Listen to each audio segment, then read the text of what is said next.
Folks, we're back. This is Steve Sampson, Jim Jones for Veterans in Politics. We're going to have a very, very exciting and long show today to kind of uncover the corruption that goes on in our Clark County family court system. We have a special guest. Her name is Tara Kellogg. She's a victim of the family court torture by the hands of her ex-husband, Nevada attorney Alex Ghibaudo, and Clark County District Court Judge, Family Division, Arthur Ritchie. But before we get to Tara, and Tara is very brave to come out here and do this. A matter of fact, I was trying to get her to come on this show for years now. And I don't know, I believe it's like 3 years I tried to get her to come on. And now she's coming on the show. So it's a tell-all. But before we get to Ms. Kellogg, Jim, you have anything? Yeah, just, one thing I want to wish Talicia Sandoval a belated happy birthday. Yesterday. Her birthday. I text her happy birthday. Yeah, she never texted me back. You're welcome. I didn't text her. I sent it on Facebook, and she just said she liked the comment. Yeah, so I texted her. Yeah. So other than that, it was interesting because I was talking, and I'm not gonna say who it was. I was talking with someone a couple days ago, and they're like, "What is it with you guys and veterans of politics so focused on family court?"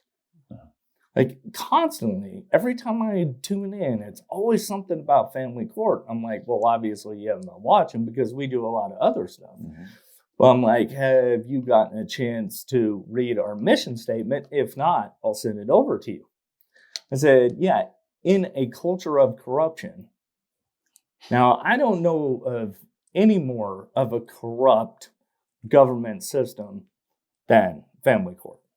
I said, so until that corruption goes away, we're going to keep talking about family court. Mm-hmm. And they went, oh, okay. So obviously, I guess they didn't realize that family court was corrupt. Then I asked this individual, I said, have you ever been involved in family court? Mm-hmm. And they said, well, no. And I said, well, count your blessings. But are you married? He said, yes. And I said, well, you know what? Unfortunately, chances are 50% of all marriages end in divorce. So chances are you might end up in family court. So maybe you want to tune in on Wednesday to see some of the garbage that goes on in family court. So you can be prepared if, God forbid, something were to happen with your marriage. And I left it at that. What did he say? And he said, okay, I'll be more than happy to tune in. I was like, because here's the thing. It's not just about family court. Mm-hmm. And Tara and I were talking a little bit before we started. And Tara was explaining to me, like, I never understood what a lot of these legal terms meant till I got involved in family court. I'm like, yeah, it's amazing how that happens. No one seems to focus on these things until it smacks them in the face. Then all of a sudden they have to learn the hard way. Mm-hmm. You know what? Just like crossing the street. Exactly. Yeah, look both ways, right? Stop learning the hard way. And I'm the worst person to give that advice because I learned everything the hard way. Mm-hmm. But you know what? Start learning this stuff early on. So if that situation arises, you'll understand how to handle that situation. And I left it at that. So they'll be tuning in. Well, thank you for that. I want to thank our sponsors, Ron Quince, and our other sponsor, Stephanie Phillips. United, we can make a difference. I love that. And then Stephanie Phillips also gave us this great seal, Veterans in Politics curtain. So we want to thank her for doing that as well. And she also gave us this. Yeah. Christmas present. I don't know what that was for. Maybe a belated Valentine's Day. You know what? Could be. Yeah. Well, we want to thank her for doing that. Yeah. So we're going to get with Ms. Kellogg. Tara, could you give us a bio about you? That should be interesting. First, I would like to start off and say that everything that I speak about today is based on my own personal experiences and my opinions and my beliefs. Okay. So, I want to go back to what you were saying is that nobody thinks that they're going to be in family court. Nobody thinks. And the reason why nobody thinks that they're going to be divorced, their marriage is going to last forever, and then something, horrific, devastating, whatever the case may be, happens and you end up in family court and you have no clue. You don't know what attorney to hire. You don't know, there's the family court on Pecos and Bonanza, and then there's the RJC. First off, I was at Pecos and Bonanza. Then they switched everything over, different judges, everybody's coming and going. Don't forget child supporters on East Flamingo. Child support enforcement, exactly, which is unreal that I'm in front of a judge and I have to go through child support enforcement because he won't enforce child support. I mean, it's just before we get to him, let's finish your bio. I met my ex-husband. I was about 25 years old. Who's this ex-husband? His name is Alex Ghibaudo. Mm-hmm. I met him puking outside a club that I worked at. Were you attending the club? Yeah. No, I was working there. You were working at the club? Yes, I was working at a club. Oh, but hold the phone. Hold the phone, Jim. So, let me guess, you were a manager of the club. Close. You were a hostess of the club. Drinks. Yeah. That's what you were doing. Yeah. Okay. Yeah. All right. What kind of club was this? It was like like a beer tub girls sort of thing. Okay. It was like great the Coors money. Girls. It was the best money. The Miller Girls ever. It was a great time in my life and up until. So 25 years old, you're working at this club, beer tub girl. You're puking. No, not me. No, he was. Oh, he was puking. Yeah. Oh. Yeah. That's a hell of a first impression, by the way. Okay. Yeah. He was puking. But he kept on coming back. So every time he'd come back, I would never recognize him, never remember his name, anything. But he'd follow me around like a puppy dog. Okay. And then, eventually. Maybe he likes your costume. Yeah, my costume. I think he did. But he was just like everybody else. People evolve, people change. He just did. So you're 25 years old. And what happened? He and I started to see each other more regularly. He was. Did you bring your barf bag for him? Yeah. He was in between homes. He didn't really have a home. Okay, I thought you said in California. Else. No, he didn't really have a home, so he. You met him here in Nevada. Yeah. Okay. Mm-hmm. And so. I happened to have a very large home, and as time progressed, we dated, we went out more and more, and things were going well. Right. I said, hey, you got nothing going on in California. If you want to move out here, you can move in. So this is your doing? My guest. Yes, this is my doing. Yes. Okay. Yes. And so he did. He moved into my home, and he didn't have a car. No, he did have he had a truck, but it didn't go in reverse. So and you still move this guy in? Yes, I did. He doesn't know how to back up. He doesn't know how to back up. He doesn't know how to do a lot of things. That's a telltale sign not to do it.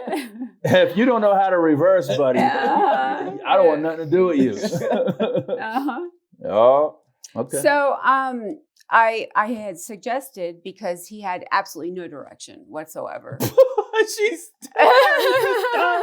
didn't know how to reverse. She met him throwing his brains up, right? And he followed her around like a puppy dog without a bone. Oh, puppy dog with lots of money to tip me with. Yeah. And what was the other one you said? He had no direction.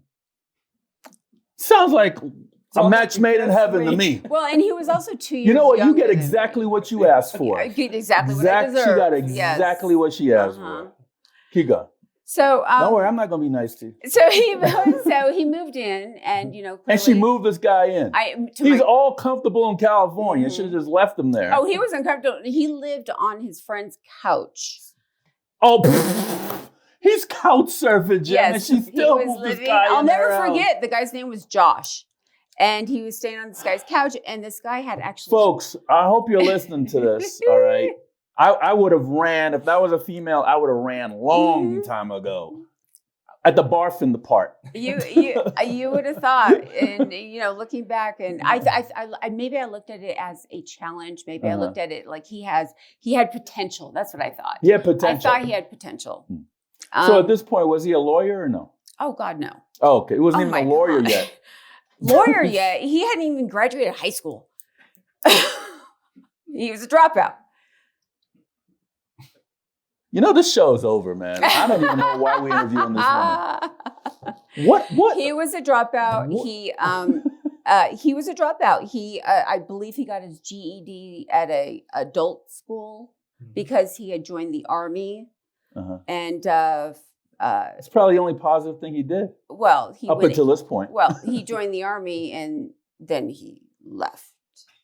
So he got booted. Yes, he did. Out of the Army. Yes. He got the boot. Well, he didn't get booted. He just left. Oh, he went AWOL. And they didn't search him. You hear that, Mac Miller? You're not the only one. So they didn't want him back, so they weren't looking for him. They didn't want him back. They didn't want him back. They didn't even want the guy back. Like, stay away. Yeah. So he at least he had the equivalent of a high school diploma with his GED. Right. So I suggested he start school at CSN, which he did. You pushed him. Yeah. Okay. Of course. Mine's a terrible thing. Like I said, he was throwing up his mind when you met him. So now you're trying to put it back together. I was trying. You wanted to be a savior of this guy, huh? Because it sounds like everything was going wrong with him. Was it a challenge for you? Something like a project? Like Humpty Dumpty, I'm going to put this back together again? I really thought that it would be like a partnership. I really thought that, sound more like a project than a partnership. Well, it was definitely a project. And, it's like, for example, I have 2 children. I never wanted a third child. He evolved into a third child. It just, and my you know what? I don't feel sorry for you. I know. Most people don't. I know. Not up until this point. My parents, because you had all the signs to say run away from this joker, and you just kept. And it's not even like he's a charming fella, Okay, so keep going. So he started CSN, and he was there for about a year. By the way, remember he had no vehicle, so he was using my car. He was using my car. Come to California? How did he even come to Vegas, anyways? He was coming here with his brother, and his brother was mooching a ride. Yeah. Okay. Pretty much. Well, this guy was 25 at the time. Yeah. Oh, 24. My God. 24. At the time I was 25, I was doing all kinds of. I was already on the straight and narrow by then. Oh, were you? Oh yeah. Oh. Yeah. No. I had 3 kids. I was already in the Marine Corps, done in the Army now. I was, yeah. Okay. Well, we're not talking about me. Go ahead. Well, that's fantastic. I mean, had he had, some sort of discipline, I think that things would have been. Maybe he should have went in the Marine Corps, not the Army. He probably would have found the discipline. I doubt it. If he ran away from the Army and they didn't want him back, can you imagine what the Marine Corps would have probably would have shot him. Well, and when he was stationed in Louisiana, so that's where he got married for the first time. To whom? I think her name was Jade something. Oh, so he was already married. Yeah, he was married and divorced. Okay. In that short period of time. By the time, I wonder why. Yeah. And she had no problem, Right. So when I met him, he was divorced. So going back to him, so he started school at CSN. He was there for about a year. And then he transferred to UNLV. He's a political science major. And he just does really well at school. He's very, whether it's a photographic memory, whether it's, just that he can comprehend a lot of information at that period right in his life. So I I think he finished at UNLV within, I don't know, 2 years, 3 years. Okay. Anyway, so You were supporting him at this time. He eventually had a trust fund that was left from his father. Mm-hmm. But as we all know, he blew through that. Remember no, I don't remember. You say. Well, there was an article. I don't know exactly who wrote it about when he was that he blew through his trust fund on oh boy. On what? That's how he was able to give you tips. Yeah. I want to hear how he blew through his trust fund. Partying, I'm just saying drinking, probably part of that. Strip joints, alcohol. Yeah, extra. Extra. What's that? Hookers. Hookers. Mm-hmm. Yeah. So anything else besides the alcohol? You know what? I don't know. Okay. It's something that I never engaged in it. So therefore I believe that nobody else has. Okay. So when he was getting ready to graduate from UNLV with his degree, I said, okay, well, you got two options. You can go to medical school or you can go to law school. Well, his mom had, she passed away of breast cancer. And he's like, Tara, I can't do it. I can't do medical school. I can't even stand the smell of a hospital. I said, well, ding, ding, we have a winner. Law school it is. So you kind of chose for him. I did. Okay. And yeah, you can all thank me. Are you still boyfriend and girlfriend at this time, or are you actually tied to knot yet? Oh no, we were just still dating. Yes. Okay. But we have a child together. We have a daughter. But you said you had two other kids? Alex was one. Oh, okay. The third child I never wanted. But I have a son from a previous relationship. Okay. His dad has passed away early on. Okay. My condolence. Yeah, it's very sad. Then Alex and I had the daughter. Have Nicole. Right. I guess I would say I have Nicole because Alex has had nothing to do with her for 5 years. So it was just a donor. Yeah. It's just, I guess it's I don't know for anybody else because this has just been my experience. I don't know. I could never imagine not speaking or seeing your own biological child for 5 years. It's just something that I don't get, can't grasp. Anyway, so unless they're adults and they ran away from you, that's different. Yes, but and so we're saying my children are the best kids in. I mean, well, everybody says that about their kids, right. But they've got it together. Right. It was just never a question about going to college. It was just never a question. They just, after high school, that's where they went. My daughter will be graduating with a degree in computer science. She's 21 years old. My son is getting his master's in accounting. Oh.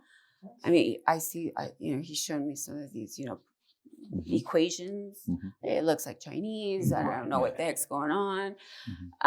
Just very, very well put together. Smart kids that, have a bright future ahead of them. I don't think either one of them will get married. Yeah. And I don't think either one of them will have a kid. So, but to each his own. So, nonetheless, my daughter was born in 2001. And Alex and I were married. She was born May 2001. Alex and I were married December 30th of 2001. That's pretty quick. Well, I wanted to lose some weight. So you got the husband and the daughter all the same. Yes, exactly. Yeah. So of course, before you go into law school, you have to take the LSAT. I don't know even if this is true or if this is just something that he told me, but you can prep and take you take the prep course for the LSAT, and then you take the test. if you don't feel comfortable with the test, you have the option to take the test one more time. And if you don't get that grade for the first test, then the second test will decide on where you place. So he decided not to get the first test. He didn't feel comfortable with it. He didn't think that he did his best. So he scored well, and he was able to get into a top tier law school, and that was in San Francisco, UC Hastings. Okay, lucky them. It was a good law school. It was very challenging for him his first year. Could imagine. Yeah, especially with all his extracurricular activities, I know. Getting in the way. I know. So he got through law school. Of course, his inheritance was gone. After hookers and alcohol. His inheritance was gone. I believe before he even got into law school. I put his name on the deed to my house. Oh,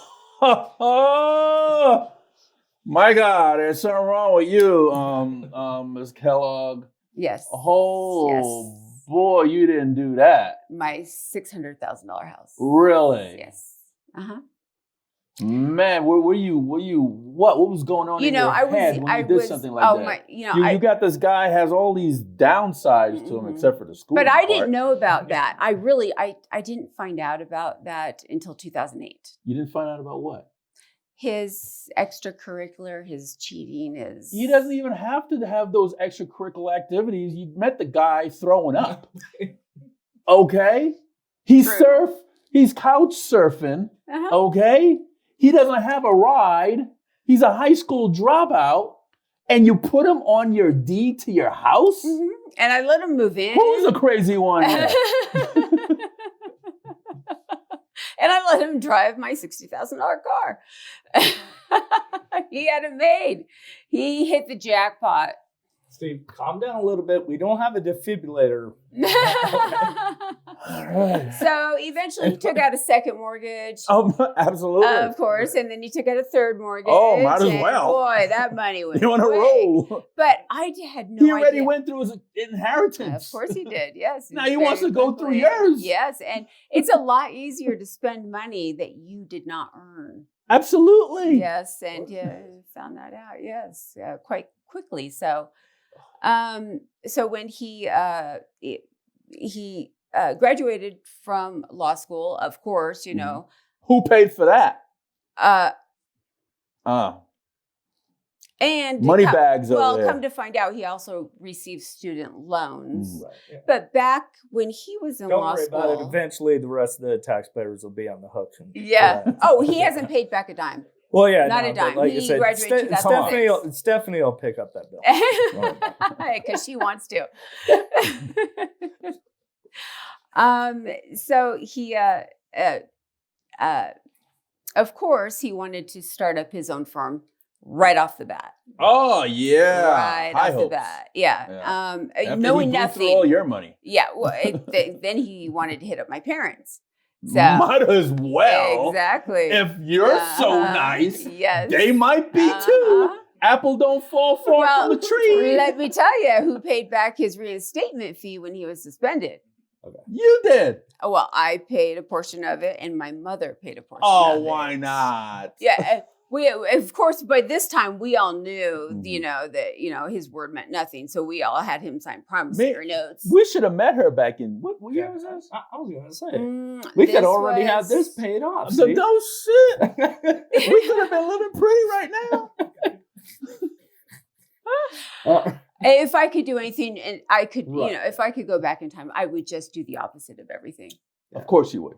Yeah, it's just I look back. And it just seems to me that you probably were glutton for punishment, weren't you? I don't know why. I'm such a nice you know. You know what? There's nice and there's stupid. Okay. Yeah. And you're Nice definitely is when you flirting did with all that. You help them through law school. Stupid is when you put them on your doggone house. Oh, that was, yeah. I put him on my house before you.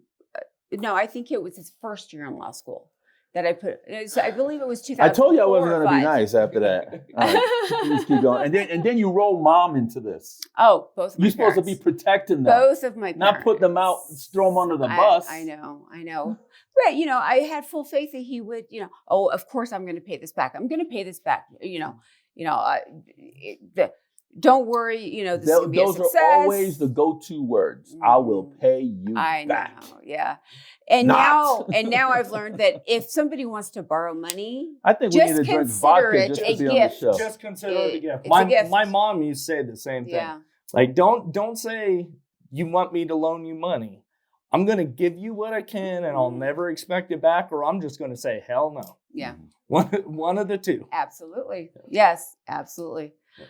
So he graduated from law school, came back.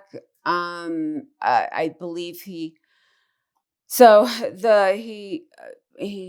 first bar exam he enrolled in, because it costs money to take the bar exam and it's not cheap. Mm-hmm. First one, I believe he fell asleep.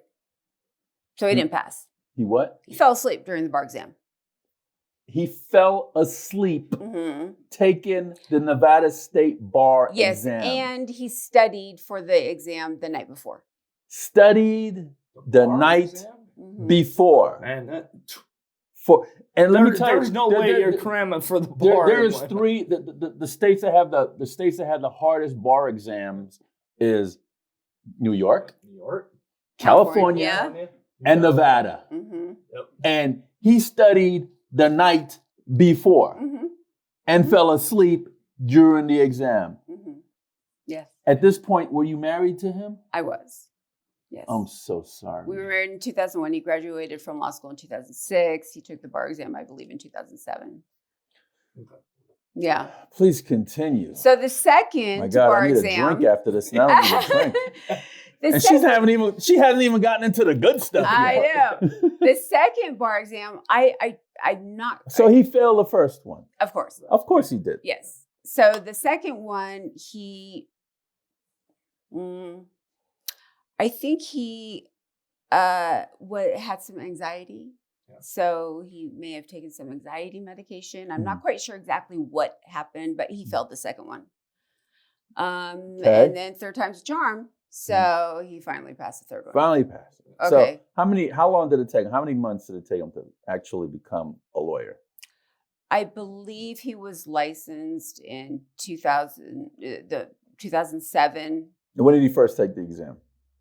Well, he graduated in 2006. So it took him a year. I believe it was, I think there's 2 exams per year. I think one of them is in July. Okay. One of them is, so it took him 3 times to pass the exam. Mm-hmm. The first time he studied the night before and he figured that he was going to take a little snoozy break and fell asleep on the exam. Mm-hmm. The second time he goes, let me just take these anxiety pills and crash the exam the second time. Yeah. And the third time he got enough sleep and he studied and he didn't take any medication. Yes. Okay. Uh-huh. So he was clear-headed. Yeah. I don't know if he's clear-headed. Well, I hope so. So if he got a photographic memory, he probably remembered the whole thing from the first and second time. Yeah, exactly. I think that's how it works, you know? Okay. I mean, maybe he just memorized how the test is, how it works, the procedure or how, all right. The writing section, the multiple choice. I'm guessing here. I've never taken a bar exam. So, of course, after the third time, we're dead broke. Of course you are. I know. So he went to go and work for his brother in California. Mm-hmm. He was there for, I don't know, maybe 3-4 months. And while you're here in Nevada? While I'm here, and then... Did he come visit? Yeah. Oh, yeah. You know what? And that's another thing is that when he was in California, he would call up my mother every single weekend. If he did not fly out back here because he missed his home, I miss you so much. I just need to see you. Mm-hmm. Or he would call my mother to babysit or to watch our daughter. And I would fly out to San Francisco. Okay.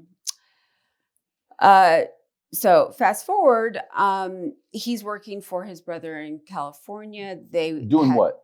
They inherited a manufacturing company. Of course. And the brother was the trustee. And it doesn't exist anymore. I would say, brother, you need to watch out because he's coming for you. Well, they're both the same. Oh. Yeah.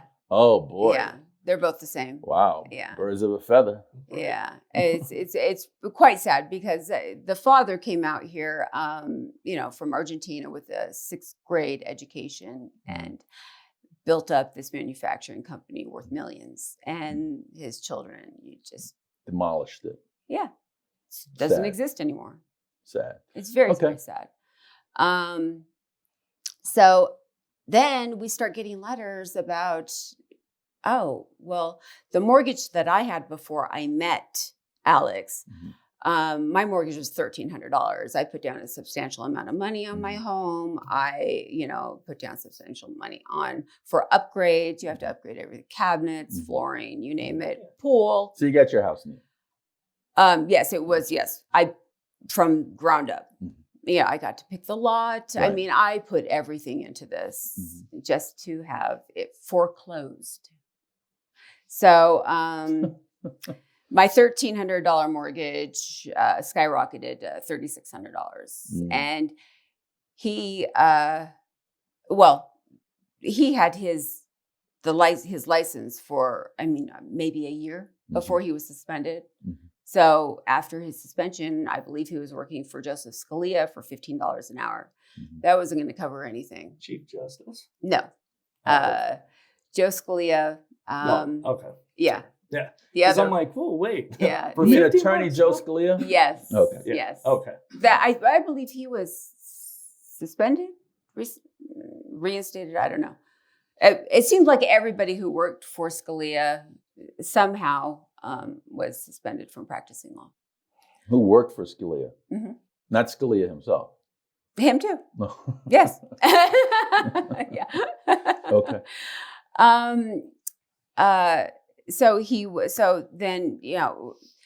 Then he went back to, so he's making a decent living when he had his law license working for Scalia. Then he lost his law license and now he's making $15 an hour, $3,600 mortgage, kids, you name it. And house went into foreclosure. It was absolutely devastating. So you had to walk away from your dream house. I had to walk away from my dream house, but you got to remember that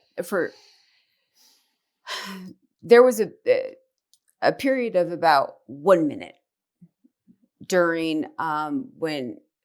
the time Alex got returned home from working for his brother, and I woke up at like 2 or 3 o'clock in the morning, and his office is downstairs, and I was just walking towards his office, and come to find out he's chatting online with his ex-wife, the ex-wife that, by the way, my mother had to pay $5,000 to.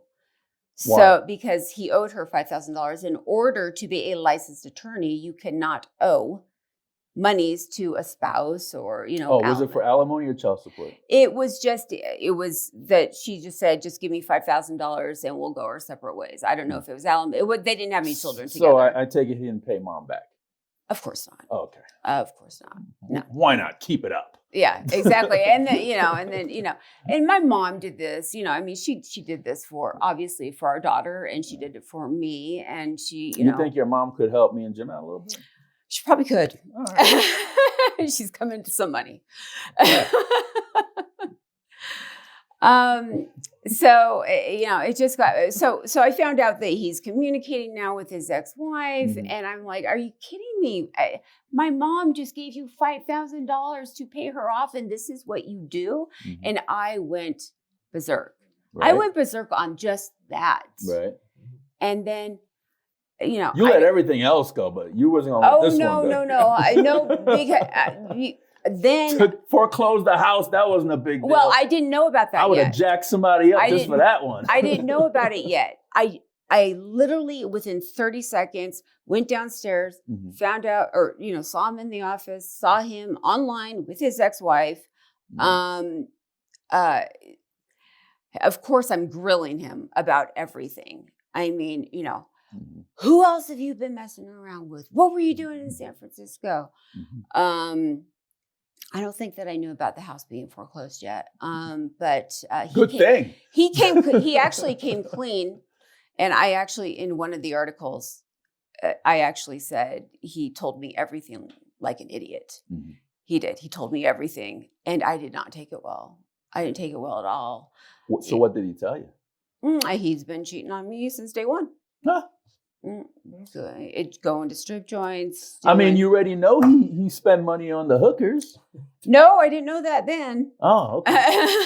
I had no clue about that. It was his brother that did that. Of course. He was the good guy. They look alike, right? They kind of do, yeah. Okay. Yeah. So maybe, I don't know. It's kind of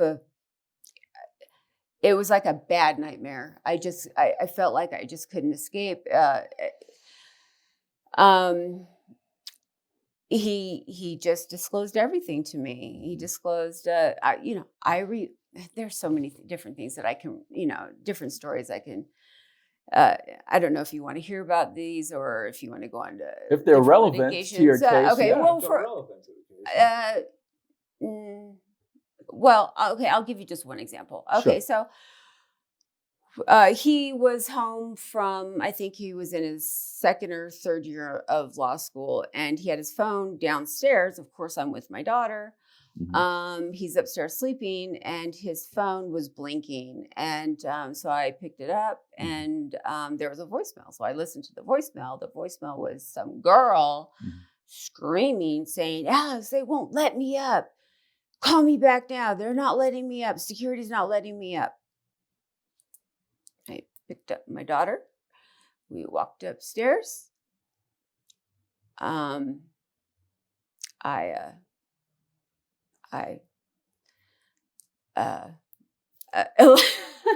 punched him in the face. I said, "Who the hell is this?" And he called back the number and acted like he did not know who this person was telling this person, "Get out of my," because this time he was living in the dorm. When he first moved to San Francisco, he was living in a penthouse. So this time he was living in the dorm. He told this girl her name. I eventually find out her name's Candy from the strip joint. Yeah. One of the hookers. Yeah. I was going to say. One of the hookers. Yeah. Sounds like a stripper name. That's probably not a real name. But Of course not. And I eventually found out. I guess her last name is Kane. Kane. Last name is Kane. Of course it is. Yes. So it was very believable. He's telling her, this person who, by the way, is referencing him by Alex, but it didn't dawn on me. That's his name. Of course, it didn't dawn on me. But he's screaming at her, get out of my. Yeah, if you do not leave my building, I'm going to have security escort you out right now. Screaming on the phone. Of course, then I believe, and then I apologize to him. I apologize to him. I know. Were you that gullible? Yes, I was. Yes, I would. Is this your first marriage? Oh, you were married before? No, I was never married. Oh, okay. I was never married before. So this is your first marriage, and I will never be married again. This was your first marriage. Oh, okay. Yeah. Okay. First and only marriage. Yes. Oh, okay. Yes. The child the son you had was from a relationship. It was from a previous relationship. Okay. His father was hit by a drunk driver and received a traumatic brain injury and lived the remainder of his life in an assisted living facility. So, how old was the father of your first child when I met him? Yeah. No, when he passed. Oh, he was about 44, something along those lines. Okay. I'm not quite sure because he moved out of state to live with family in New Jersey. Right. I want to get right back to this Alex Ghibaudo thing. Okay. Fast forward back where we left off. Okay. This is getting good, Jim. So of course, then I apologize, and and you shouldn't have. Of course not. Mm-hmm. But when someone calls someone up and calls them by their first name. I did not. But she didn't catch on yet. I didn't put it together. She forgot her husband's first name. He literally. She probably called him I don't know, Scooby-Doo or something, some type of nickname. You want to know? Forgot his I real can birth tell you name. the nickname that I called him. Oh, what is that? I would call him his Fee. Fee. Short for Fee? Yes. Like fee. pay me now? F-I. Oh, I thought F-E-E. No, F-I. I should have. Yes. Short for fecal matter. So you call him a piece of shit? Yeah. But I called him Fee, you know. This for is while short. you're married to him? Yes. Why didn't you like get out? It wasn't that another reason is that his mother used to call his father Lee. And so like Lee's Liquor? Like Lily, you know, they're, you know, a Hispanic family, and that was Lily this, Lily that. And so and then I just so you fecal figured matter you're gonna evolved to Fee. You're figuring on top that and call him some Well, fecal matter. it was just easier, and I just got used to it, and that's just how I that's referenced easier. him. Yeah, I look at some crap, I'm like, okay, fecal matter. That's his name. All right. So how long were you married up until this point? Up until which point? Up until he's yelling 2008. Until the point that he forgot you forgot that was his name. Let's see. 7 years. 7 years. Yeah, That's a big itch to scratch. So I was with him when he, you know, of course, had nothing except for a truck that went in reverse. He moved into my house. Mm-hmm. He began school at CSN. And you put him on your I forgot. My dad paid for his health insurance. Why not? Of course. Why not? You know. Why trying not? to help the family out, trying to make things a little bit easier. I bet your mom made his breakfast too. Sometimes. Yes, sometimes. Jesus. All right, please continue. Sounds like you had a big bib around this guy. Yes, mm-hmm. He's like a big bib. I told you, the third child I never wanted. In case he spilled, like a hooker or two. Yeah. Yeah, go ahead. Oh, good. Go ahead. Yeah, I did not take that well. There was a lot of, you saw the DV arrests. There was a lot of... please talk about it, because if I see it, that's cool. We got listeners out there. I'm sure everybody's at the edge of their seat right about now. The biggest thing that I wanted after I found everything out was I wanted my money back. Of course you did. So I want my time back too. I mostly wanted my money back. Okay. The other stuff was... I want my money back, mm-hmm. And so that was usually the instant. It was the forefront that would begin an argument, okay. And the argument would, of course, escalate, and mm-hmm. Then it would, turn into either one of us getting arrested, right? Usually him, but I don't blame myself because I wanted my money back. I blame him because he's a man, and no man should ever put their hands in anger on a woman, especially so on how did we escalate to that? Where did that come from? You should have walked us into it. Right. You just pushed us right out the window. Now there's domestic violence involved with strangulation? Twice. Mm-hmm. And did you call a po-po on him? Yes, he went to jail. And he's a lawyer? Mm-hmm. Judge Henderson sentenced him. Judge Henderson sentenced him to jail. Mm-hmm. We talking about family court, Judge Henderson? The one that's in Henderson, Judge Henderson. What year was this? Probably 2000. Because I don't remember a Judge Henderson and Henderson. Because that kind of rhymes, huh? Yeah, mm-hmm. It does. Yeah. You got Burr, Stevens. Well, you can see on the police the DV records. Let's see. So he got sent to jail how many times for DV? Those are the recent ones. Those are the police. That's different. How many times for DV? How many times did he go to jail, or how many times was he? How many times police did he put his hands on you?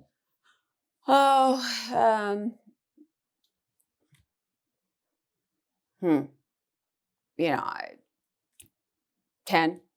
10 times. Mm-hmm. That's one time too many. Of course it is. How many times were the cops called to the scene? 20, 30. How many times did he choke you out? Twice. Did you go into unconsciousness? Once. Mm-hmm. You know that's a felony, right? Oh, I would say it's attempted murder, but the DV with strangulation is a felony. Of course it is, but they didn't see it like that. So who's they? The judge in Henderson. Yeah. Yeah. The longest that he spent in jail was 90 days for DV. Mm-hmm. So, I think it was not. He spent 90 days in jail for violation of a protective order. Hold on 1 second. So this is prior to him becoming an attorney.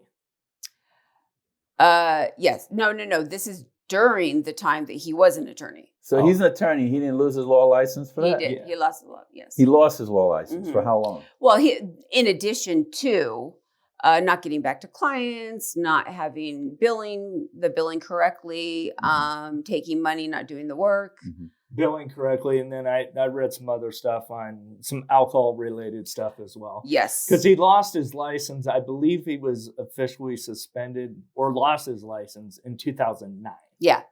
Is what I read. Yeah. So let me, Ms. Kellogg, so you said that he put his hands on you, what, 20, 30 times? Something like that? It was no, the police were called probably. Okay, he put his hands on you about 10 times. Yes. Uh-huh. So the other times it was just scream matches, yelling, throwing stuff. Maybe? Sometimes the neighbors called. Sometimes, most of the times sometimes I would, And you're still married to him? Yes. And I would hold on. Wait a minute. And wait. It gets better. It gets better. Wait. Either I would bail him out, or I'd have my mother bail him out, or I'd have my mother go and bail him out. Oh, you tell mom to go bail him out? Yeah. What the heck is wrong with you? I don't know. Live and learn. You get mom involved to go bail him out? Oh yeah. Of course, I call him mom and dad. After he put his hands on mom, if I was mom, this guy put his hands on my daughter, and I'm gonna go bail him out.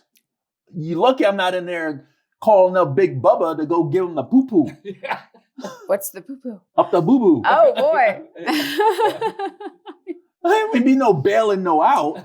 I don't know if my mother knew the exact circumstances. I don't know if she knew that, the domestic violence was strangulation. I never. It don't matter. You didn't yeah. The fact that he's in jail because of a situation with you, that's all mom needs to know. Mm-hmm. Mom shouldn't be bailing nobody out. I agree.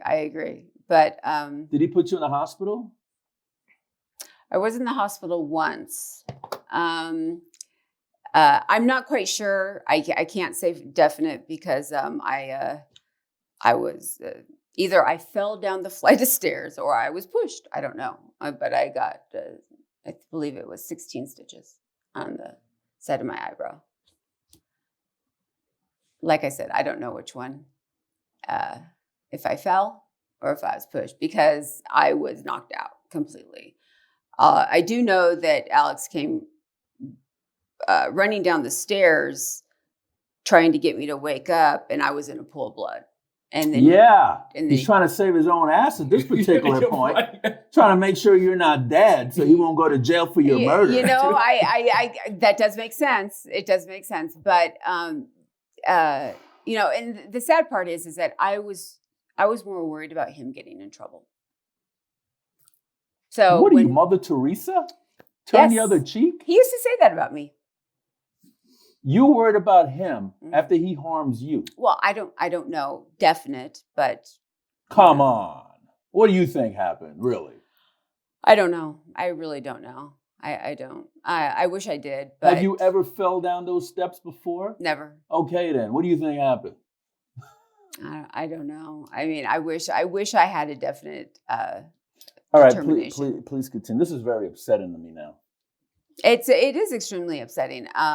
There were so many different situations, circumstances that took place. And with your kids at this particular time when all these arguments are going on? In 2008, I contacted my parents and I said, things have gotten to a point where that there's a lot of arguing. There's, I just didn't want them. I sent my kids to live with my parents, and my parents live up the street from me. Your parents lived up the street from you. They still do. I don't live in that house. I live in a different. We all live within And you send both kids to go live with mom and dad. Yeah. Okay. Mm-hmm. That alone is a sign to your parents. Did your parents pick up on that? Oh yeah, they knew that what was going on. And they still go and bail his sorry ass out of jail for putting hands on you? There was a couple times that Scalia would bail him out. There was a couple times the friends would bail him out. He had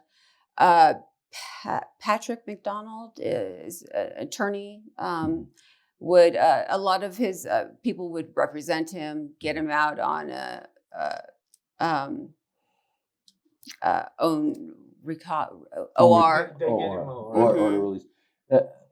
So what are these people waiting for him to kill you? Right.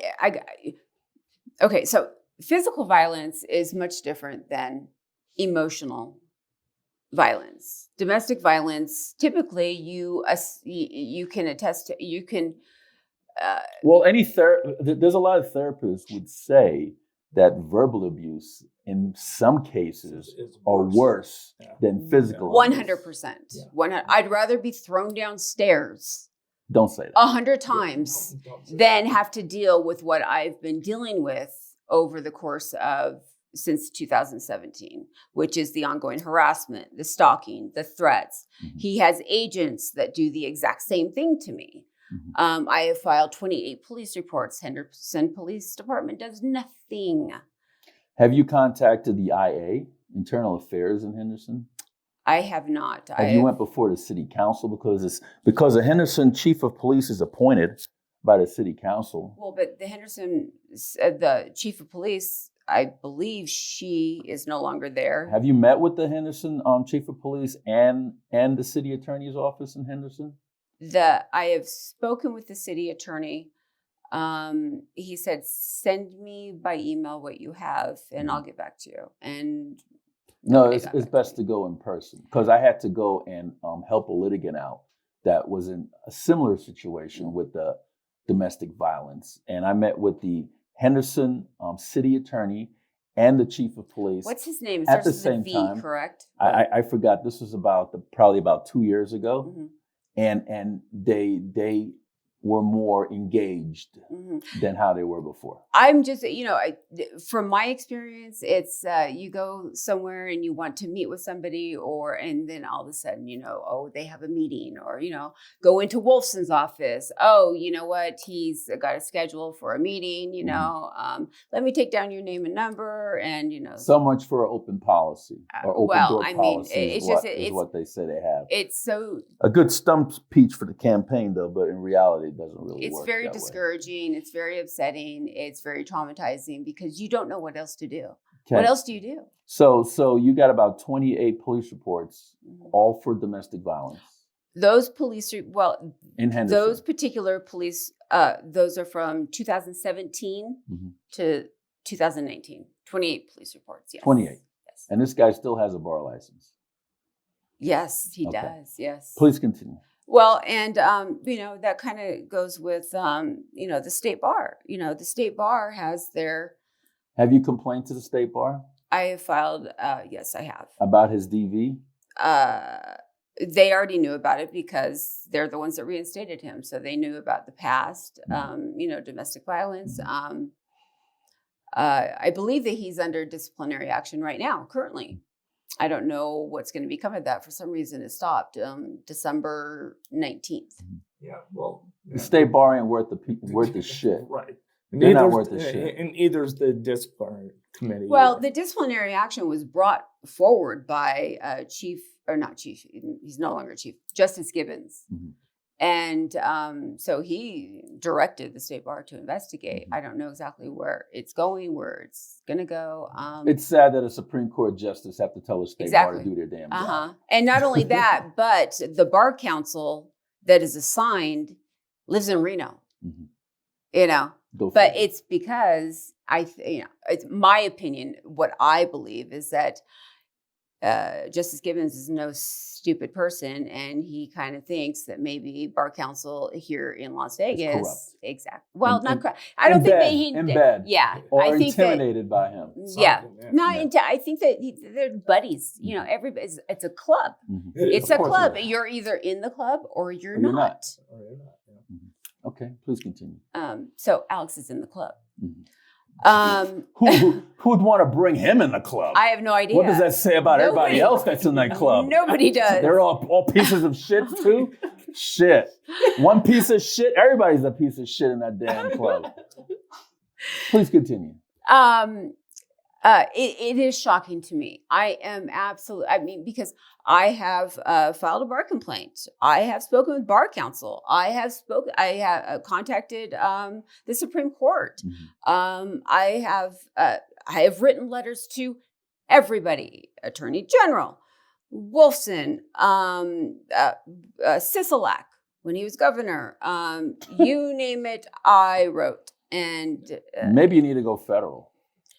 Maybe, yes. I mean, like I said. You ever thought about filing a federal complaint against him for doing all this stuff to you? Well, what's kind of, and I don't know about this, but there's an attorney that is handling the case. I guess the previous chief of police, who either resigned or got fired, quit, whatever it is. She no longer works. She moved out of Nevada. She lives in California now. You ever thought about filing a federal complaint against the Henderson Police Department? I would love to. And against the and that's what I was trying to do. Nevada State Bar? Absolutely, yes. I think both of those need to be taken down. 100%. They are both equally culpable for what I have gone through. And I believe that you read my letter from the letter from my psychiatrist. A little bit. It was very scary to read. It is. It's horrible. It's horrifying. I can't believe that this could have all been prevented. My situation could have been prevented if somebody would have just done their jobs. Mm-hmm. Yeah. I mean, I have police reports that don't even have my name correctly spelled on it, or they don't have my name on it at all. So what year we're in right now? Well, we were in between 2017 and 2019, which was the most current police reports. Okay. So at this point, are you in court seeking divorce now, or how does it? Okay, so or you haven't got there yet? Oh yeah, I filed for legal separation October 1st. Why would you file for legal separation? Why not file for divorce and get it out the way? Okay. You're just glutton for punishment, aren't you? Yes. And no good deed goes unpunished, let me tell you. Alex was he was in and out of the hospital. For what? The Lord catching up to him? No, one of his either voluntarily he went. This is my opinion. Mm-hmm. He would go on binges, and they would be 5-day binges, and alcohol is a depressant, and he would call me up and say, I need help. Mm-hmm. So he went on drinking sprees then? Yes. So, as the story goes, let me tell you a little bit, is that he was, I think he was sober for approximately 3 years. Mm-hmm. He went out, called me up, and I could tell he was slurring. Mm-hmm. And so this, as I tell the story, is I filed for divorce because he drank a beer. Obviously, it's more than that, but that was all those other things really don't matter. But that was. But he just drank that beer. That was the final straw. That was because I was. Light? I was not going to go through and put my daughter through another. I mean, who knows if this is going to be. Well, you already moved your daughter out to go live with grandma. Oh no, we're back in 2015 for the legal separation. She was back home. She's only gone for a few months. Okay. So it was October 1st, 2015. Segal. filed for the legal separation. Yes, Chatta. Chatta. Yeah. What was it that day when I met you and Segal at the courthouse outside of Judge Ritchie's office? Yes. And you know what's ironic about that is I remember you had asked if, I can't remember, come join us or give me a call, whatever it was.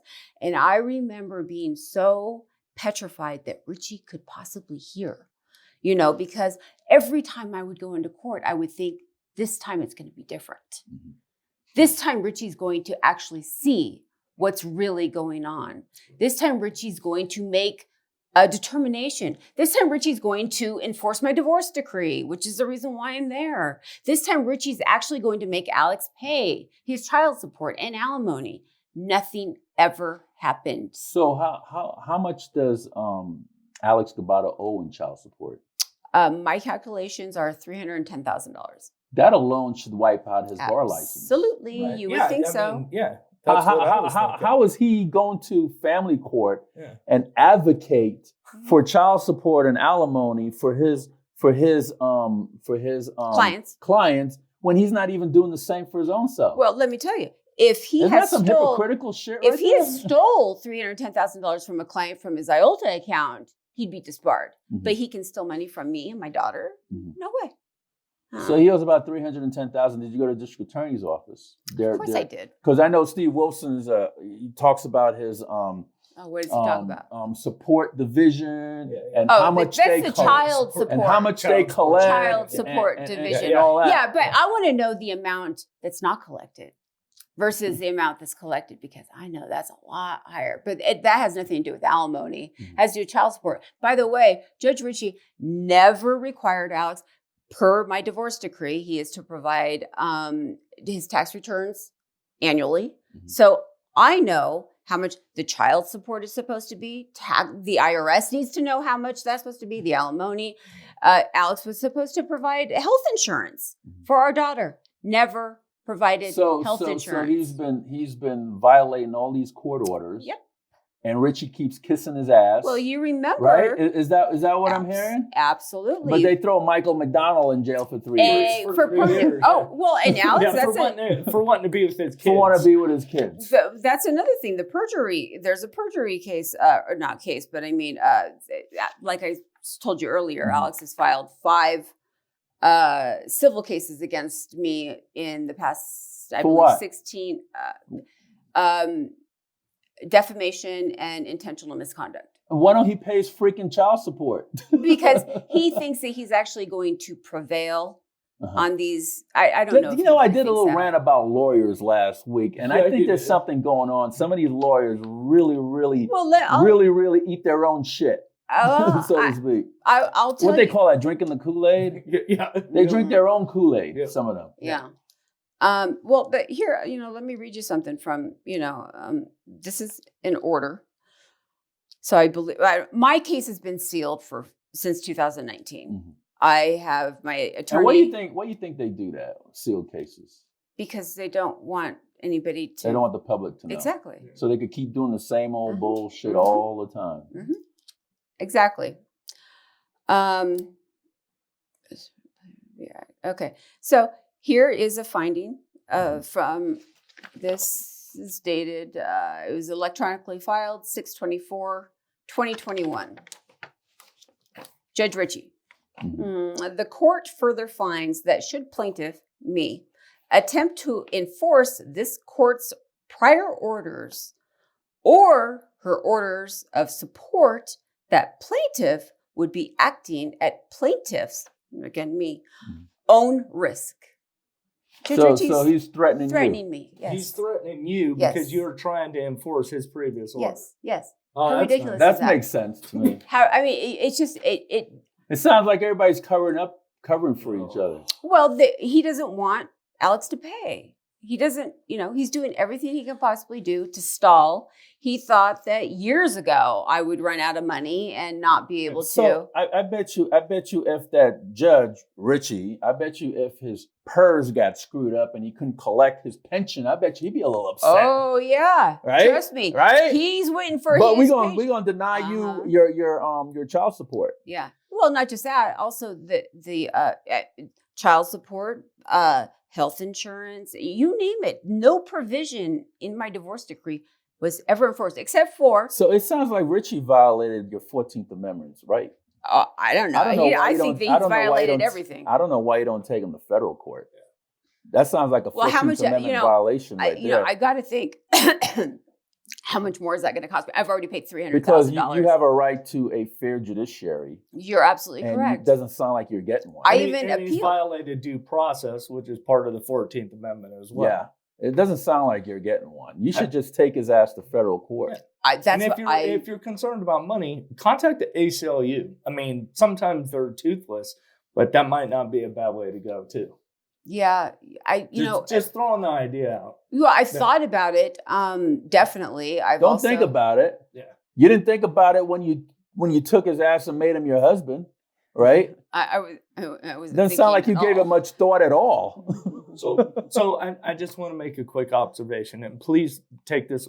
Well, first off, thank you for coming on. But I'm paraphrasing, but I think, well, first off, Judge Ritchie is not a good judge. But like what we talk about with it being like a good old boys club, like if he's aware of all the stuff that you just told Steve and I, and I'm not passing judgment on you at all because I'm the last person to judge anybody, and Steve knows that. But if he knows all that, then you've already kind of previously said that you think he's prejudiced against women, and I'm pretty sure he probably is. But he might be thinking, you know what? If you were willing to put up with all that and go through all that, well, you know what? And I'm not saying this is fair, but maybe you deserve what you got.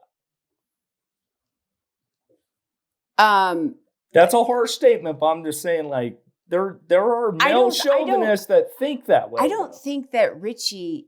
Yeah, I think first off, this is my personal belief, and I know that litigants and attorneys are not supposed to have private conversations with judges unless there's the other attorney, present. Communication. Yeah. Yes. Right. I personally believe that they have had communication. I actually have proof of one specific time that they did have communication prior to the hearing. Did you file a judicial discipline complaint? And I know the judicial discipline is also toothless and spineless. Yes. But it's good to have paper traffic. Yeah. And that way, when you do a federal lawsuit, you can say, hey, I contacted this agency, that agency, that agency. They did absolutely nothing. And here I am now in federal court to get something done.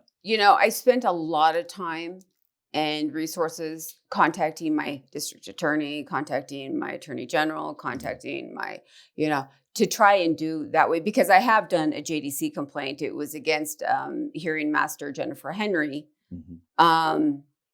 Who's no longer on the bench. She's no longer in the state. Mm-hmm. But it was denied. Mm-hmm. They had other dealings with her. So she's gone.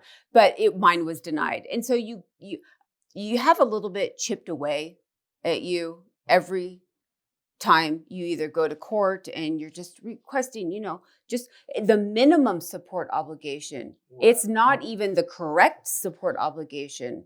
It's just the minimum. And I'm still not getting that. Alex stopped paying me support in October of 2018. Since then, he's made 4 whole payments. 4 payments. Yeah. And I get this threatening, from Judge Ritchie. Why do you think Judge Ritchie's so biased against you? I think that he just favors Alex. Why do you think he's not enforcing his own court orders? I believe that he doesn't enforce any orders, whether they're his or anybody else's. Yeah. I mean, you got, he hasn't, I mean, if I was a judge and then I have an attorney before me as a litigant who's doing all of this, because an attorney took an oath to uphold the law and the Constitution. And he has to fill out annual disclosures. He's an officer of the court, and here he is violating the same oath that I took as a judge. Mm-hmm. I would be a little offended by it. Well, I want to throw the book at this guy. I want to make an example out of him, not cut him favors and slack. there's a lot of judges that say, what good are orders if I'm not going to enforce it? Yeah. He's just not one of them.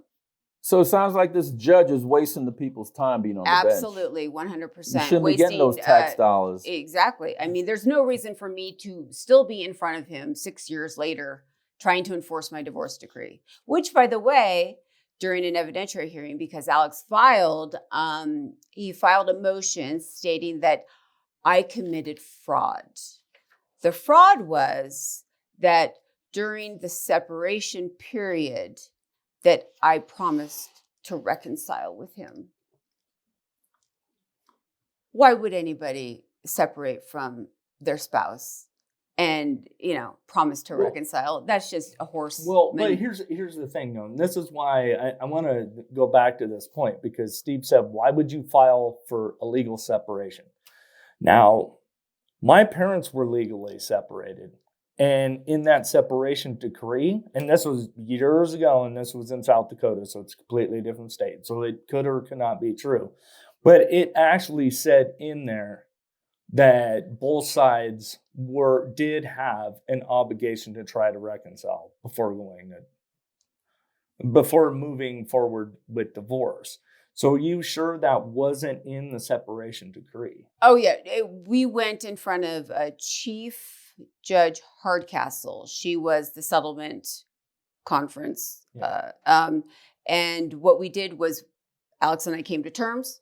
The terms were, we had the monthly support obligation, the child support, the child custody. Mm-hmm. I would have full custody.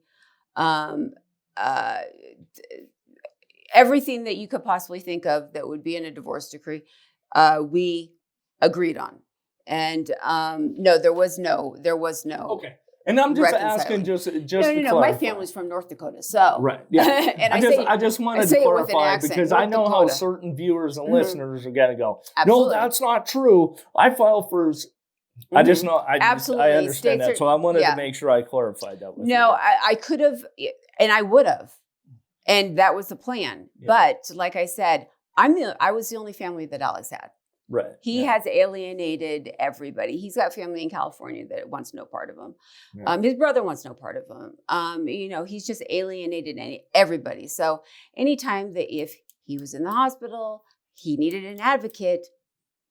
So maybe you need or to cut anytime that out. He was in jail. Yeah. Maybe you need to cut that out. So here we have an attorney who's been disciplined and sanctioned, suspended, domestic violence, non-payment of child support in hundreds of thousands, and not even paying the medical minimum insurance for his child. And this guy is still allowed to have his bar license and practice before these courts. And you do know that alone is just disgusting to me. I know it is. I know. And then you have a judge that refuses to enforce his own court order.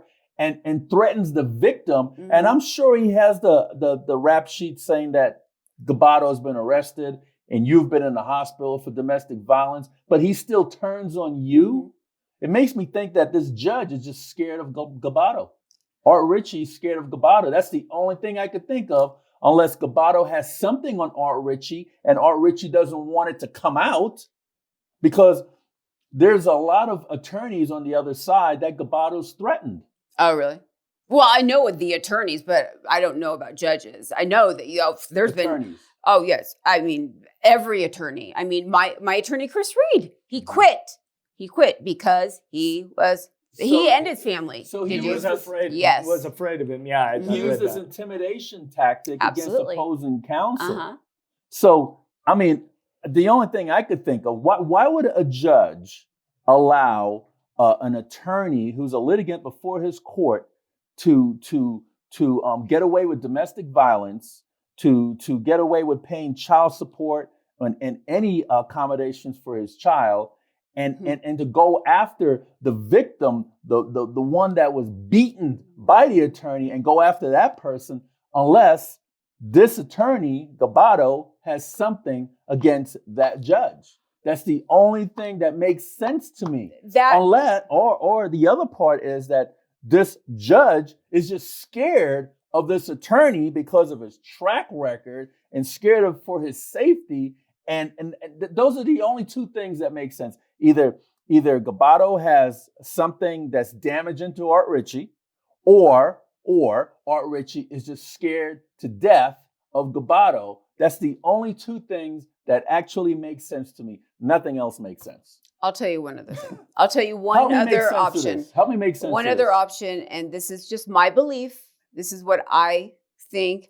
I think that, like I said before, that they have communication outside of the hearings.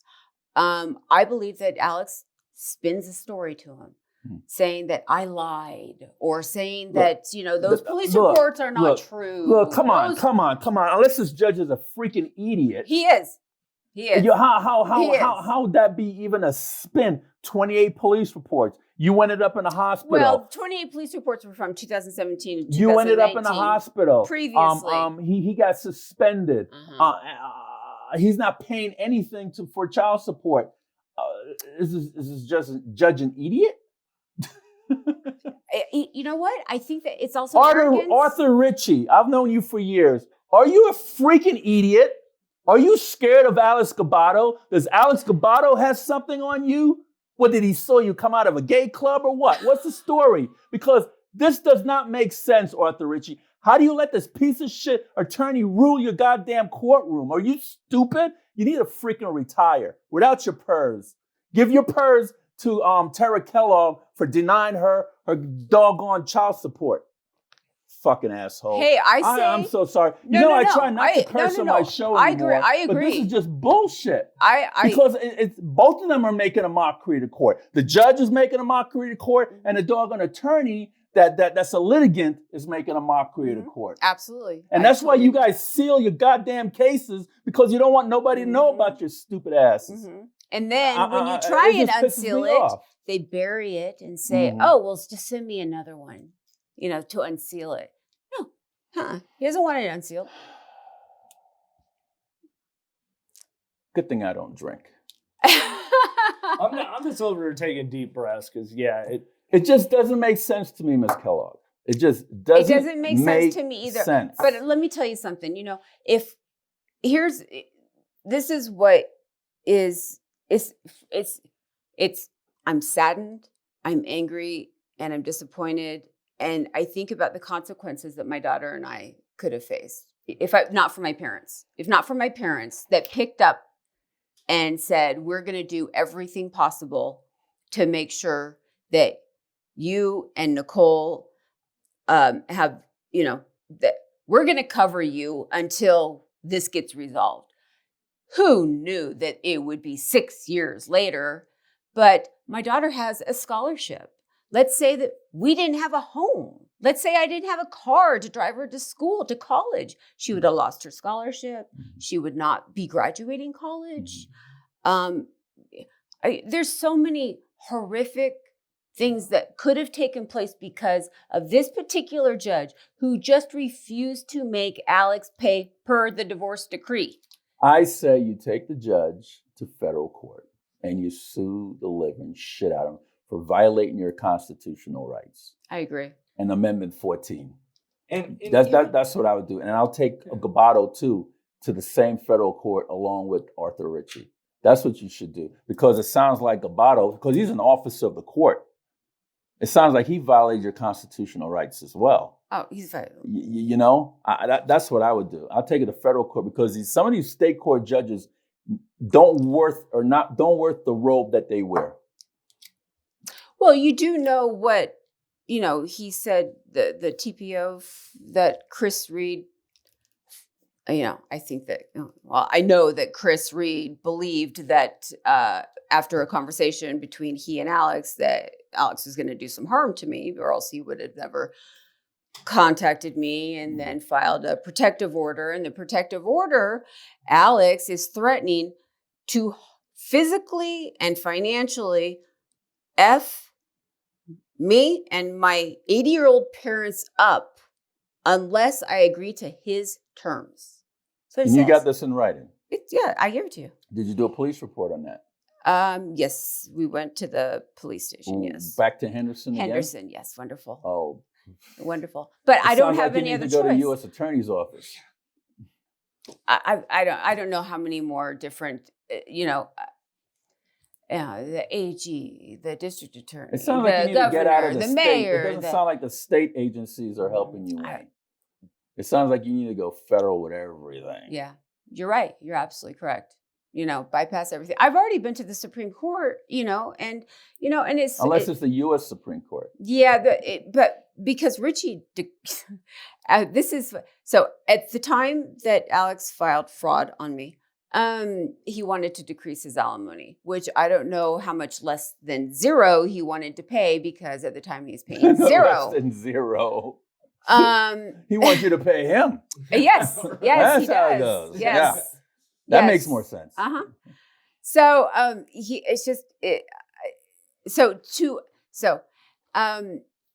to provide Alex more of give him the more of an advantage after he's not paid his support. I believe at that time it was 2.5 years. It may have been a little bit more. So to say, hey, you know what? I'm going to help you out even more. And now I'm going to decrease your alimony award from, I don't know if you read the divorce decree, it's supposed to be 50% of his gross income. Gross income, although in the order, Ritchie's writing net this, net that, and it's also supposed to be minus, subtracting legitimate business expenses. And that does not include cheetahs and treasures. Right, yeah. Which are both strip clubs. Some people don't know. Yeah, people don't know. It's just, I hired a forensic accountant, testified, and completely ignored. Ritchie didn't, nothing. Have you wrote a letter to the chief judge? That would be Weiss. Weiss. Yeah. No, but I believe I did with Bell. Maybe you should write one to him. But what can the chief judge do? You know what? Do a paper trail. Just do this paper trail. And that's what I told all these litigants, do paper trail, just to say you tried. Yeah. So when you go into federal court, you can say, look, you know what, Your Honor, I exhausted all these avenues. Here is all my paper trail for every single avenue where I exhausted: the AG's office, Judicial Discipline Commission, the state bar, the this, that, the that. Just want to let you know I exhausted all of them. Now we are here. Yeah. No, absolutely. You're absolutely correct. Definitely the paper trail is 100%, You have to do paper trail because the judge is going to say, did you try that agency? And you go, well, why should I? Well, and not only, there's a lot of agencies I don't even know about, This is all, I'm just learning as I go. I would also try the U.S. Attorney's Office too. Because he shouldn't have a bar license. Yeah. He shouldn't be allowed to practice law. You're absolutely correct. And that judge or Ritchie should give his purse to you because he can't even enforce his own doggone court orders. Mm-hmm.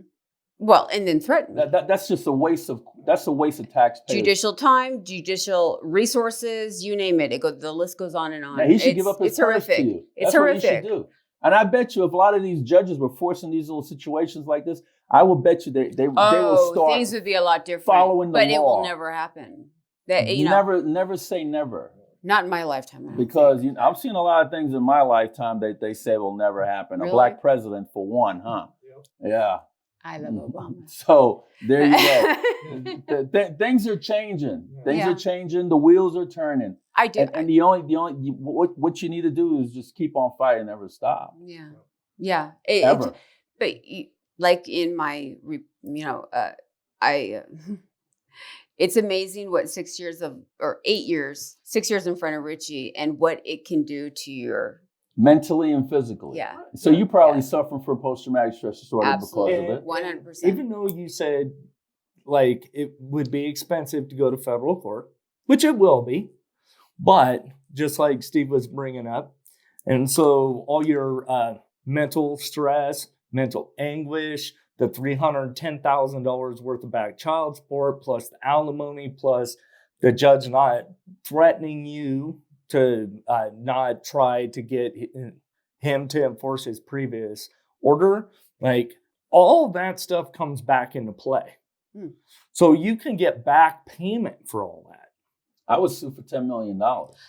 The I would sue the entire Eighth Judicial 100%. District Court, well, and then name Ritchie in there. mhm. And if the Clark County District Attorney Support Division is not collecting for you, I would add them on there as well. Mhm.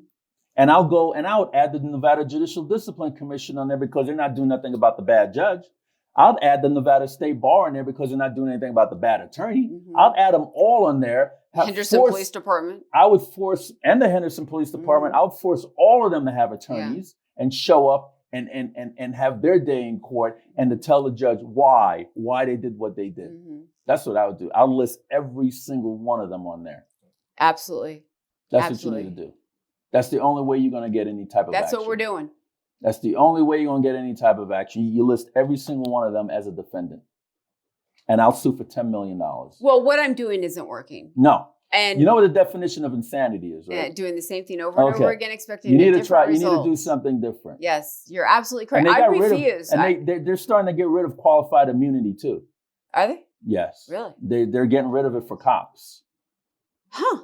Yeah. Okay. There was a big article out not too long ago Huh. here in the state of Nevada. Wow. So I would just, you know what? And if any attorneys listening out there that probably want to take this pro bono for a little bit, or take it for contingency for a little bit until you start getting some money in. Mhm. If I was an attorney, I'd be freaking dangerous because this is something I would just do. I'll just do this because it would make me feel good just to do it. It'll make me feel good just to make an example out of these different departments. It'll make me feel good to make sure that justice is served, to make sure that nobody else that follows you would suffer these same consequences by the hands of these idiotic, bureaucratic agencies that sit on their fucking ass and don't do a goddamn thing. That's what I would do. It's true. Because what it does is even if you don't get $10 million, okay, you'll get something, but it sets a precedence and creates even more of a paper trail so that now there's a precedent saying, hey, this case happened in the state of Nevada. Now it puts the whole state family court system on notice because this is not just a Nevada problem. This happens all over the entire country. So it sets a precedent, and precedence, especially in federal court, carries a lot of weight. And if you have to take it to the Ninth Circuit, I would just go do it. But that's what I would do if I was Absolutely, because I'm not going back in front of Ritchie. No, I wouldn't go back in front of him. I won't. I'll recuse his won't. ass because apparently he's a good for nothing judge. I've already paid my attorney to file for disqualification. And that's another thing too. You add up all your attorney's fees and you put it all in your federal lawsuit. Mm-hmm. Well, and that's another thing. Judge Ritchie has first off, I'm not a lawyer. I believe me being a housewife for nearly 20 years, because we weren't married at a specific time, we were still together prior to marriage. Housewife,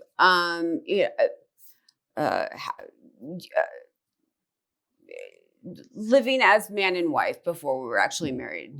We spent 20 years of our lives together. It baffles me that the 8 years of the traumatic events and the 8 years of the thinking that things are going to be different, things are going to change, and knowing it took 8 years. But then again, look at how long it took me to figure, things out that was going on in my marriage. But I think it was a lot of hope. I think that I hoped that things would be different the next time. You go to church? No. Okay. No. We don't. How did you get so much faith? I don't. I don't have any faith. Apparently you did, because this guy was a screw up from day one. You know what? I have. You know what? And you still giving him rope. Are you talking about Alex or Ritchie? Alex. Oh, yeah. That's a whole nother. I grew up in a household that my dad would never in a million years take $1 away from his kids. My dad supports his grandkids. My dad supports me. I'm almost 50 years old because the court won't enforce the support that Alex is supposed to pay. And my dad doesn't want to see my daughter not graduate from college. And my dad also, the father of your daughter don't feel the same way. Exactly. 5 years, hasn't spoken to her, hasn't seen her, nothing. But yet he wanted custody 5 years ago. Yeah. Yeah, and probably just wanted custody so he wouldn't have to pay child support. That's exactly. You know what? Well, that's exactly what it gets better.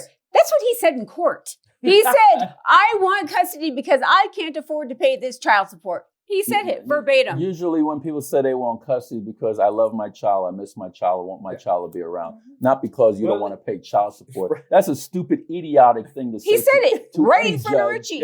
And for a judge to sit there and take it up the ass like that, shouldn't be on the bench. No, he should never, ever, ever, ever. And so then, of course, my thought process goes, wow, how many lives has this judge destroyed? Probably a lot. How many lives is he going to continue to destroy? If you don't do anything about it, I'm always doing something. I'm always doing something. If you don't go to federal court with this, and it seems like you got a case, I would be very upset with you. Well, I'm always doing something. It just I try and figure out which avenue to go through Because first. I would. This is my next avenue. Look, I would put all the time that I spent on this case. I would add that all up. I would add up every single child support. I would add up every single alimony. I would add up every single dollar I spent on an attorney. Even if I have to go to FedEx and make a copy of something for a court case, I'll add it all up. And I'll put a $10 million price on that thing. Yeah. And that doesn't even include attorney's fees and costs. Well, that's what I was getting at. That's what I would do, because both of them have violated your constitutional rights. Well, and I don't know this. I think this is correct. But I know that judges, after a hearing or after whatever it is, that they award attorney fees, whatever those attorney fees are. Judge Ritchie has never awarded a penny in attorney fees. Now, remember, I was a housewife. Hold on. Let me ask you something. Why would you think that this judge is going to award you attorney fees when he's not even enforcing his own court order for child support? And the child support doesn't even go to you. Oh, not child support. It goes to your daughter. Oh, no. Child support, supposedly, because it was... Alex didn't provide his tax returns, therefore the correct child support was never determined. So his child support was at a low amount. The child support still wasn't paid. Right. But eventually the hearing master at Child Support Enforcement signed an order to show cause, which is a final order. Mm-hmm. That final order, and this box said that if not paid within 30 days, your law license will be suspended. That's where Phil Patty came in, where he said that he's not doing anything with it. Well, is Phil Patty still over bar counsel? Absolutely. How long he's been there? 20 years. Phil Patty, you need to go, brother. You just need to go. Can you imagine some adult, some grown man wants to take child support away from a child? Well, I mean, it just don't even. What I don't get, and I know, and I'm speaking out of ignorance on this one. Well, I've never heard of, and maybe it's just like any other profession, so I could be wrong, but how do you maintain your bar license without filing taxes? I've never even heard that. Look at his annual disclosures. All professionals have to fill out annual disclosures. That's what I'm saying. Now, I understand there are certain people that haven't paid taxes for years, but an officer of the court bears it in his 3-inch binder. He chuckles every time he gets a bar complaint about Ghibaudo and then Phil Patty, and then puts it in his 3-inch folder. So they got a file on Ghibaudo at the state bar, but they refuse to do a damn thing about it. They laugh about it. They laugh about it. I think it's a big joke while he's screwing over people's lives. Exactly. Yes. Yeah. Makes sense. It's in an email. Don't believe me, believe it. Yeah. And that's why you need to name the state bar in the federal lawsuit. I know. Ms. Kellogg, this has been a very, very inspiring, motivating interview. And I try not to curse on my talk show. Haven't I been a really good steward about it? Yeah. Oh, yeah. No, amazing. I usually curse more than Steve. But this is disgusting. This is a total injustice, and something needs to be done about it. And I know you've been trying to do something about it, but you need to come out of that box and go and do something unorthodox or just above. I just need to go above. The DA, Attorney DA General. is not working for you. Nothing. Nobody's. The police. Nobody's going to do anything. State and local agencies are not working. You need to go federal. Yeah. You need to go federal. So that's what I would do. That'll be my advice to you. Absolutely. Yes. Have we covered everything that you'd want covered? Did we miss anything? Because I don't want to miss anything. Oh, there's a ton of stuff, but no, I think that we got everything pretty much, nailed. And I want to thank you for finally coming on the program, and you've been a brave person to do this. Thank you. And I know you were contemplating all along, because of whatever, but thank you for coming on. And maybe you being on would help other people with their cases as well. That's what I hope. Because, this is not an isolated incident. No. If you got screwed over this badly, there's a lot of people got screwed over this badly. I mean, look at when you read the papers, you got, with these DNA, you got people that were in prison for 30, 40 years for crimes they didn't even do. I know. This what's going on with you is not as extensive as that, but this is a crime. This is a crime that on you from a licensed attorney. You're supposed to be an officer of the court. And this is a crime on you by the judge over your case and by all these different entities that refuse to do anything about it. The Judicial Discipline Commission, the Nevada State Bar, everybody that you reached out to, the Henderson Police Department, everybody that you reached out to that turned a blind eye and a deaf ear to your issues, they should be held accountable. Mm-hmm. Absolutely. And you need to go seek justice. Yes, definitely. One other thing is that, I look at my case and I'm just fighting over money, not fighting over money. I just want it enforced. Mm-hmm. My heart bleeds for people who are trying to get custody, who have had custody ripped away from them for no reason whatsoever, because a judge, doesn't like you because he doesn't like your hair, or doesn't, that's basically what they come in with. All the bias. Yes. Mm-hmm. So, my heart bleeds for people who, or termination of parental rights, because you're poor, because you don't make enough money, because there's a little bit of friction in the house, you have your kids taken away. I'm not fighting for that. Thank God. I'm not fighting for that, because that would destroy me.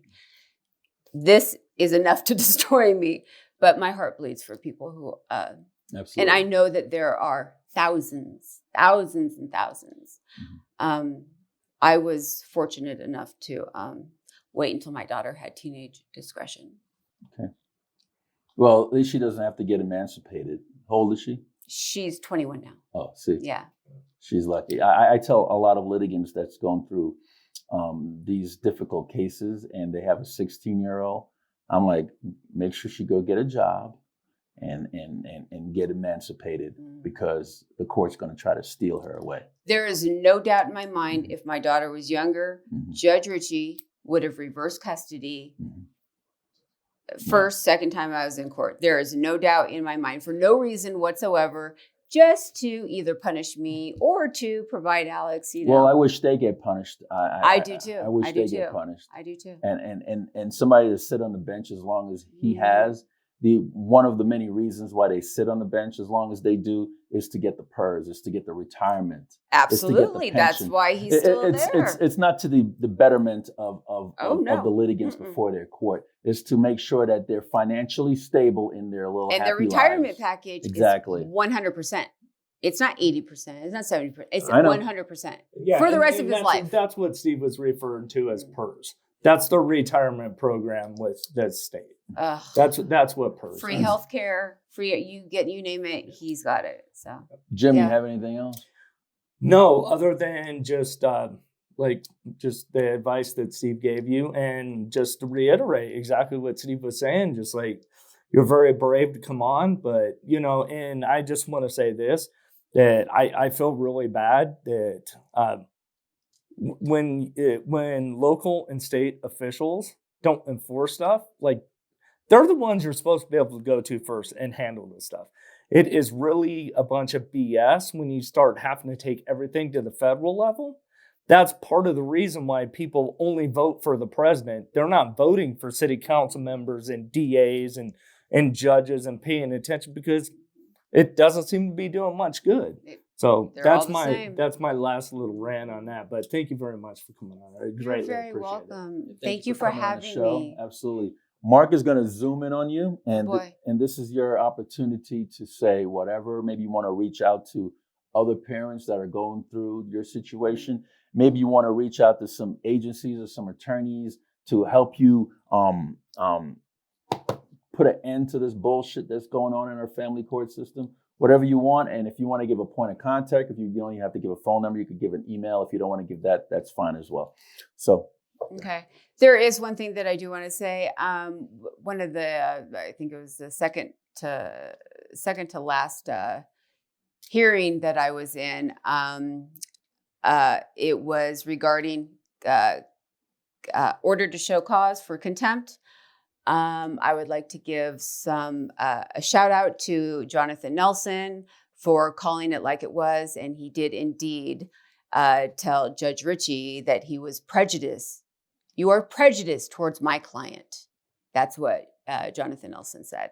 And no other attorney has, much less interrupted a judge.